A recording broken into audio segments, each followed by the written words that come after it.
Nope. If that looks familiar, it's time to learn about TDK.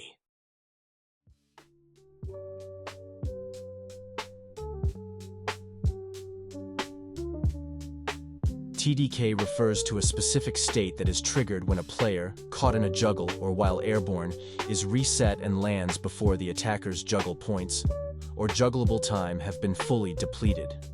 In this state, the landing frame ceases to be invulnerable. Consequently, the only safe options available for the defender are parrying or defending. But why is that? First, let's understand why reversals work. Basically, a reversal is an attack that is launched on the first possible frame after your character recovers from a state where they weren't allowed to attack.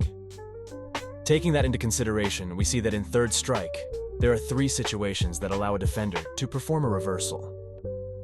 1. Hit, stun, block, stun. When a character gets hit or blocks an attack, they can't move or attack for a set number of frames. A reversal can be performed as soon as this stun period ends. 2. Knockdown recovery. When a character is knocked down, they can't act until they get back up.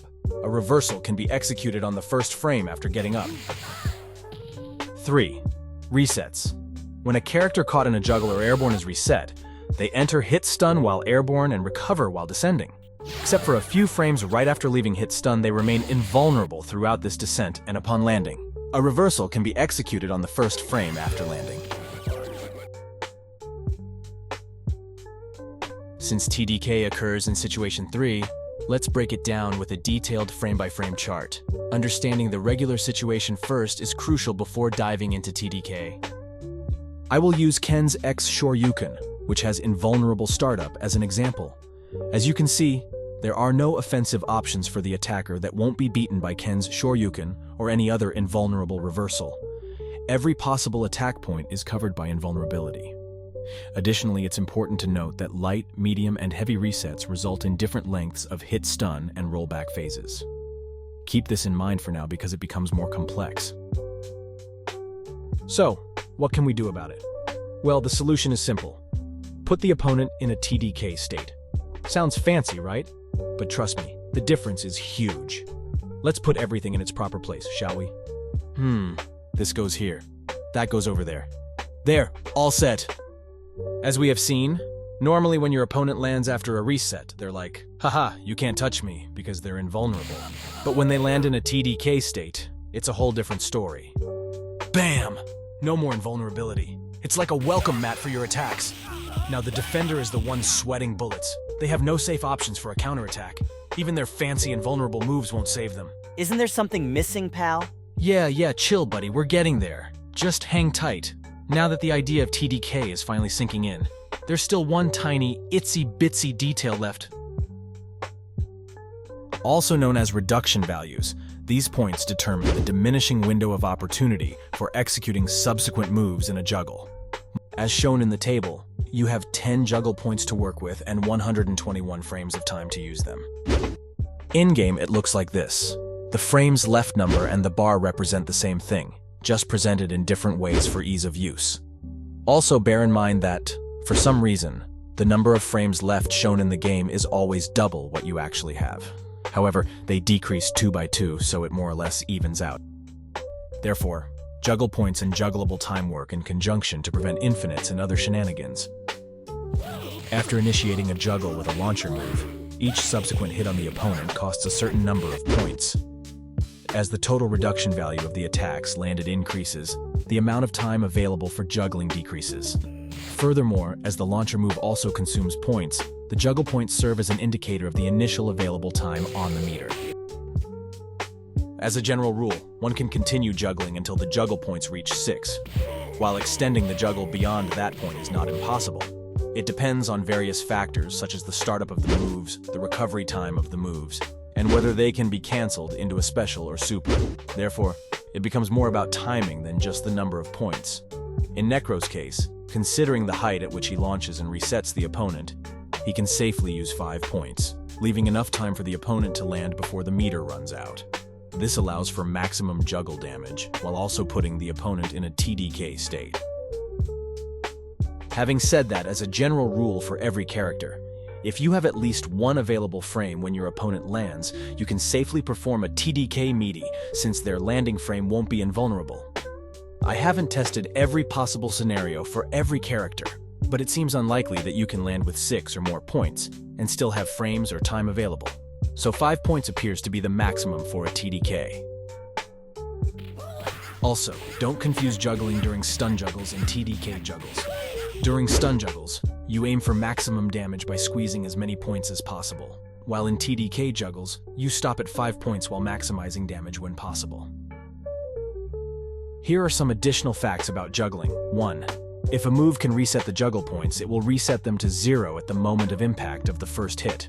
In Necro's case, this detail proves irrelevant because the only move capable of resetting the meter is SA1, and some hits of SA1 cost points, perhaps for additional damage after a long juggle, but then there's damage scaling which affects SA1 severely. Just forget about it. 2. Another important point to note is that the juggle points will reset the moment the opponent lands. However, if a move with the down attribute is used on a TDK state opponent's landing frame, the juggle points will not reset. This rule was clearly implemented to prevent situations where one could juggle the opponent without exceeding the TDK limit and use a meaty move that also causes a juggle to start a new juggle, as most moves with the down attribute also cause juggle. 3. As a general rule of thumb, light moves will cost 1 juggle point, medium moves will cost 3 juggle points, and heavy moves will cost 7.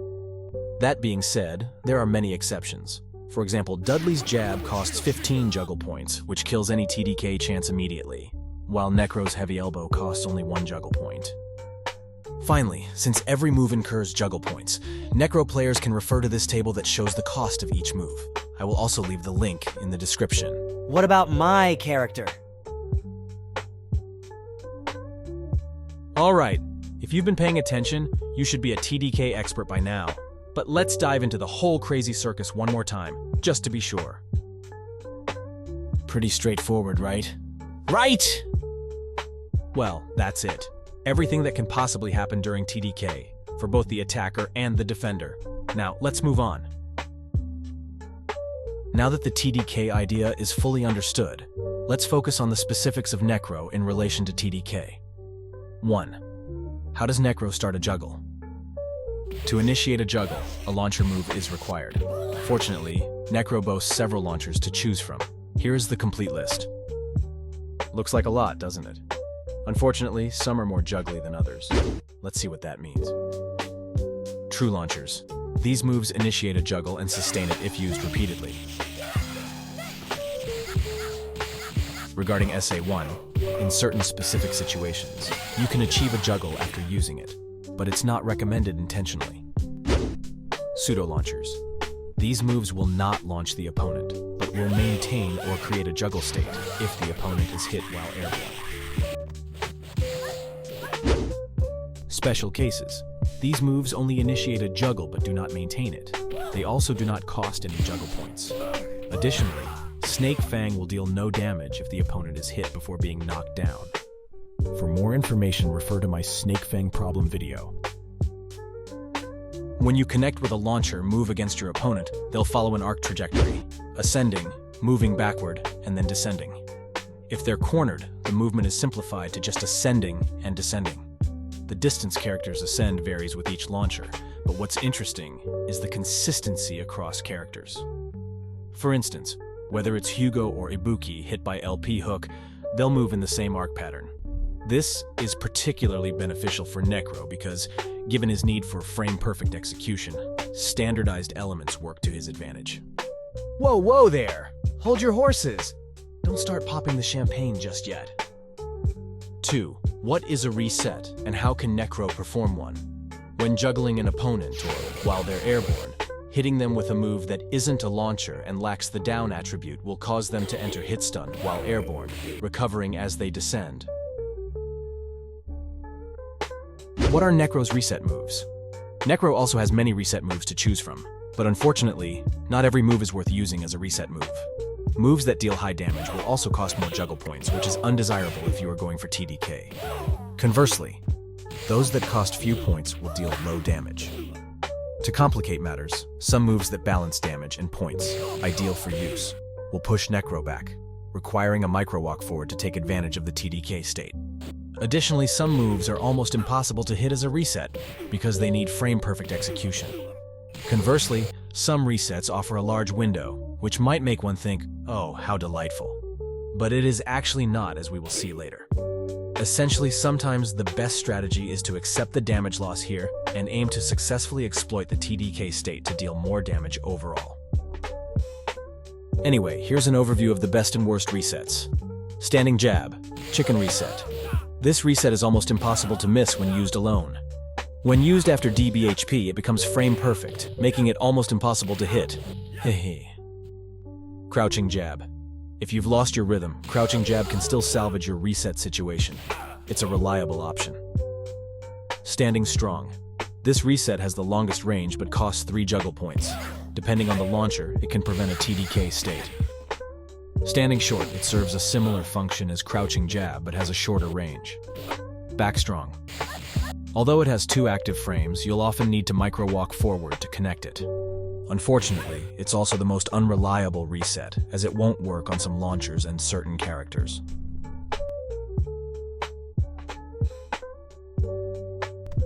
Jump Attacks. Only useful when resetting airborne opponents. All of them cost 3 Juggle Points. The only difference is how far away the opponent will land. The stronger the attack, the farther away they will land. If it is close to the corner, it does not matter as much. Back Forward. While it deals more stun damage, it's a much worse version of Standing Strong. Only consider it if the reset will lead to a stun juggle. The following moves are useless for resetting. Don't even think about using them. And these will kill your TDK, so avoid them like the plague.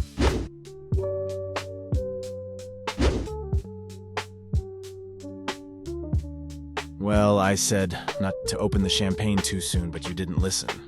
Now prepare for a reality check. After a juggle, you'll face a variable number of frames to input a reset. Necro has some challenging resets, some of which are even frame perfect. But believe it or not, these resets can be a blessing in disguise. When a reset is frame perfect or very close, it allows you to maintain precise timing for your setup. As you hit the opponent while they're falling, the height at which the reset move connects will vary. This, in turn, affects the height at which they ascend before falling again. Naturally, if the ascent height changes, the number of frames during descent will also change. If the reset window is too loose, you'll encounter significant variation when attempting to capitalize on the TDK state. Some moves may be too early or too late, and some might even become impossible. Yet the last time you tried the same setup, they were perfectly on time. 3. Can the opponent perform any actions while in the TDK state? In fact, yes. Many people mistakenly define TDK as an impossibility of executing a reversal move. But that's only half true. The game does not prevent a reversal from starting normally in the first frame possible in any way, shape, or form. A reversal only becomes impossible if, and only if, it is prevented from happening as the opponent lands. However, if the opponent is not hit at the precise moment, they land in a TDK state, essentially landing on top of an active hitbox, also known as a meaty hit, and they have inputted a reversal move. It will come out and hit normally. But you knew this already since you have been paying attention, right? Right? 4. How long does the TDK state last? For 1 frame, which is the landing frame / last recovery frame. Yep, that's the scoop. Do you need me to draw you a map or something? 5. How can Necro take advantage of the TDK state? Well, this is where the problem starts for good old Necro, and Necro only. While other characters enjoy an abundance of active frames for their moves, Necro's moves are generously bestowed with a single frame of activity, except for 2 moves, where, don't laugh, they get a whole 2 frames to shine.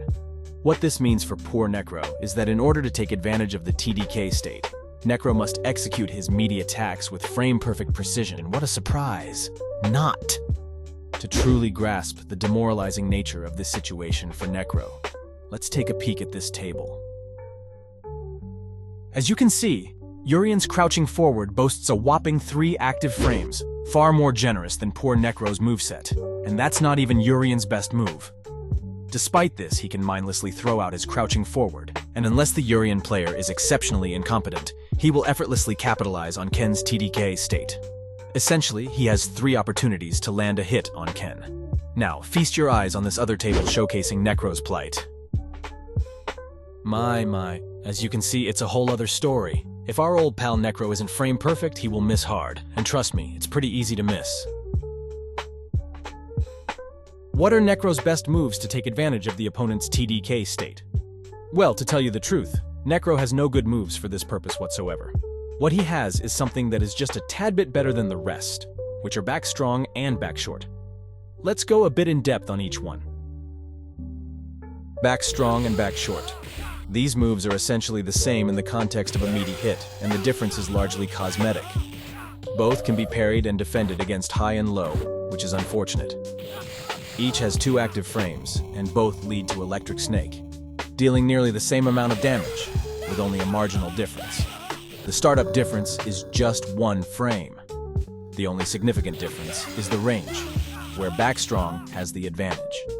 However, most of the time you'll need to micro-walk to reach back strong, and if you can micro-walk 3 pixels, you can easily manage 5 or 6.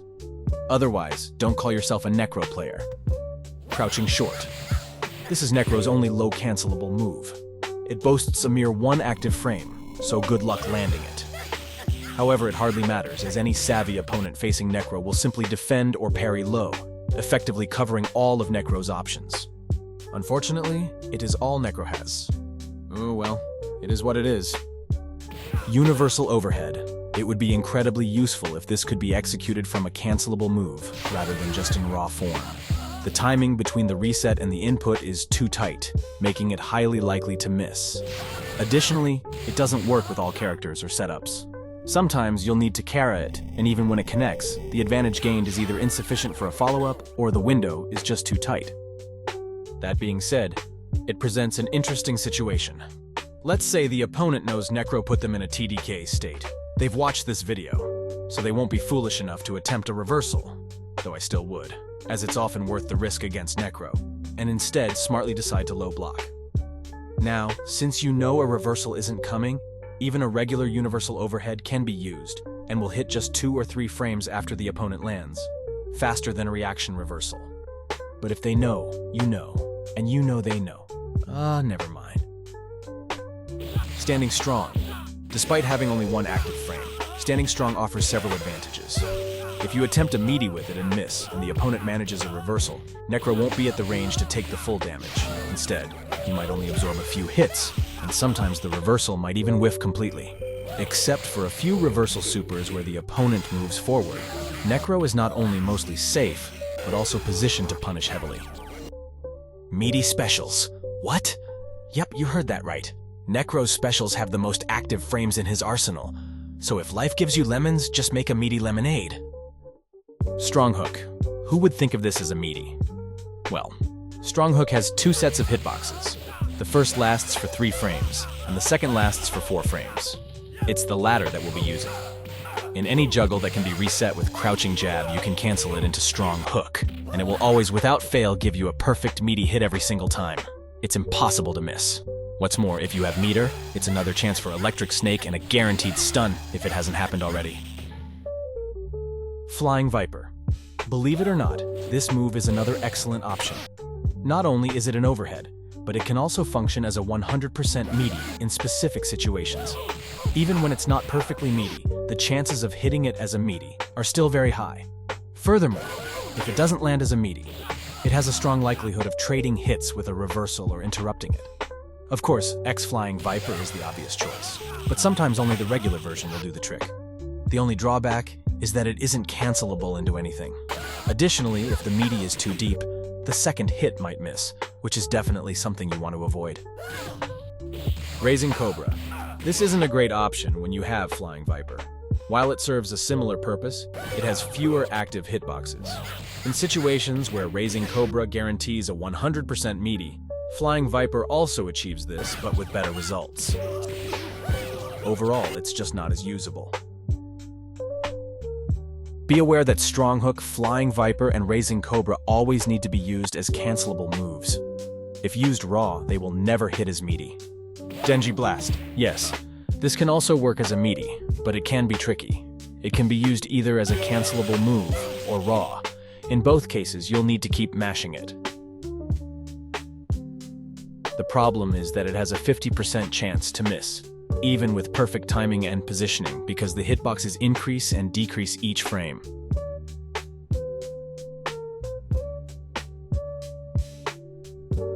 Additionally, as the opponent lands, their hurtboxes shrink, making it even harder to connect. This sometimes requires you to walk forward against certain characters, which can be quite challenging. It's best used against characters with larger hurtboxes, like Dudley. Overall, it's not worth the effort. Snake Fang. But of course, this too can also be used as meaty. Who cares if it is a command throw?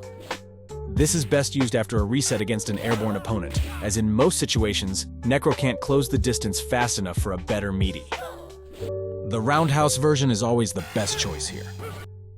Slam Dance. So, as I mentioned, you can totally use a throw as a meaty. What? You actually can't? Yes, the bizarre case of the throw that doesn't throw. Despite Slam Dance having 6 active frames, yep, the most in Necro's arsenal for meaty purposes, none of them work in TDK situations, because Necro just can't seem to grab the opponent. It's like the throw is on vacation. The same thing happens with Hugo's Gigas. On the flip side, it'll happily connect after a juggle. I'm not sure what's going on, but it's definitely a head-scratcher. As if Slam Dance wasn't already bad enough, right? That wraps up our discussion on Necro meaties, but there's still more good news. When you use a meaty on an opponent in a TDK state, the damage will be calculated as if the opponent were crouching.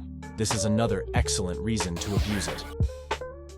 Now, here are some tables that show the window in which meaties are guaranteed to hit, depending on the height of the reset. When the reset hits, you can check the height, and if it falls within the specified values, the meaty will be 100% effective. But since this might be too generic or hard for you to grasp, I dumbed it down. The following tables focus on the most common resets in the most used juggles. I didn't bother with juggles like Backfierce and Airborne resets, because they have too much variation to chart. As for normal moves, I can't offer much help because keeping the timing accurate depends entirely on your own skill, or lack thereof. Just remember, as I mentioned earlier, light resets and medium resets affect how long it takes for your opponent to land, and this in turn will influence the timing for your meaty move. Alright, we've covered every detail of this technique, but I know some of you are still screaming, what the hell does TDK even mean? Seriously, you've been talking forever, and you still haven't explained TDK. Alright, calm down. Here's the deal. TDK stands for Tachikawa no Daikichi-san.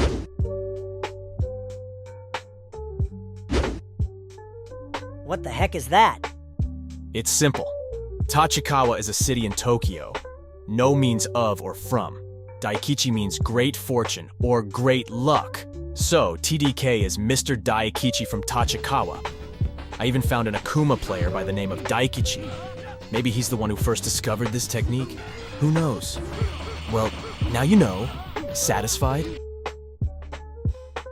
What a ride. I hope it helped you in some way.